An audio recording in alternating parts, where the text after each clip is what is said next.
This is an introductory video for understanding emergency lighting and its purpose, as well as how long it's expected to operate. Emergency lighting is installed within your building to provide illumination for a minimum of 3 hours during an emergency where the main power supply has failed. In rare instances, it may also be activated in the event of a fire where the power supply hasn't failed but the areas being evacuated are not adequately lit for escape when in normal operation. Regulation BS 5266 lays out levels of lighting required during an emergency. Emergency light fittings can work in a few ways.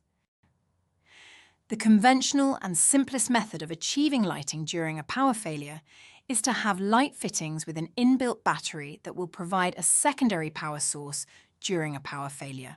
You may hear these referred to as 240-volt emergencies. An older and more complex method is via a central battery system. With this setup, each of the emergency fittings throughout the building are fed from this large bank of batteries when there's a power failure. These are often referred to as 110-volt systems.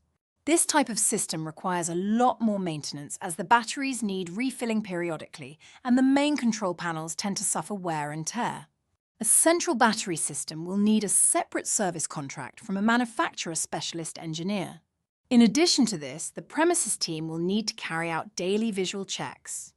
To fully comply with BS 5266, both the contractor and premises teams need to complete their responsibilities. These are outlined in the GLL Electrical Management Plan, which we'll walk through in a separate section.